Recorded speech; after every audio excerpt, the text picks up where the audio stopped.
wejigii labaad ee qaadashada kaarka codbixinta Somaliland ee gobolka Sool ayaa maanta ka bilaabatay guud ahaanba afarta degmo ee gobolka Sool.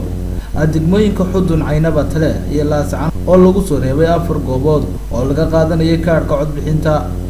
waxayna maanta dhammaan shaqaalihii degmooyinkaasi u ambabaxeen deegaanadaasi. gudida komishanka Somaliland uu hogaaminayo gudoomiyaha komishanka Somaliland Cabdiqaadir Iimaan Warsame iyo mas'uuliyiin ka tirsan xisbiyada oo warkacayo xogayaha maaliyadda xisbiga wadani Cabdirasaaq Khaliif Axmed ayaa maanta kormeeray goobaha laga qaadanayo kaarka codbixinta ee gudaha magaalada Laascaan.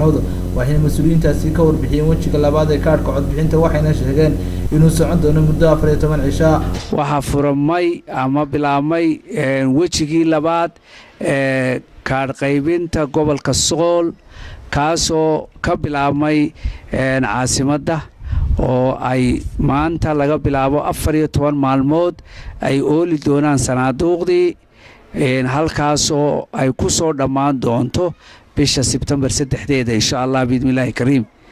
waxaa kale oo 3 degmo oo ka baxsan caasimadda oo ah Taleex, Xudun iyo Caynaba, iyagana waxay ka bilaabantay 2 cisho ka hor oo ay u bilaabantay maalintii Sabtida, iyagana 14 cisho dambe.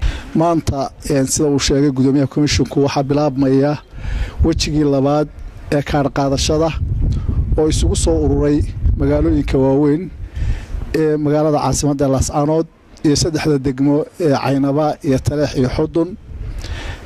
waxaynu rajaynaynaa insha Allah tacaala afarta goobood ee lagu soo ururiyay magaalada caasimadda ee Laascaanood oo ay maanta bilaabantay dadweynaha wixii aan qaadan kaarka wuxuu noqonayaa baaqeenu sidii hore aynu isugu baraarujin jiray in laga faa'iideysto. muddada 14 cisho ah waa muddo dheer oo ku filan qof kasta oo danaynaya inuu kaarkiisa qaato. aad iyo aad waxaan ugu mahadnaqnaa Ilaahay baa mahad leh. mar labaadka komishanka qaranka hawsha wanaagsan iyo sida ay u maamuleen. mar saddexaadka waxaan leeyahay dadka gobolka Sool iyo Sanaag muddada 14 maalmood ah ee laydii sheegay goobihii la dhigay kaararka laydiin cayimay halka laydinka akhriyay inaad ka faa'iideysataan.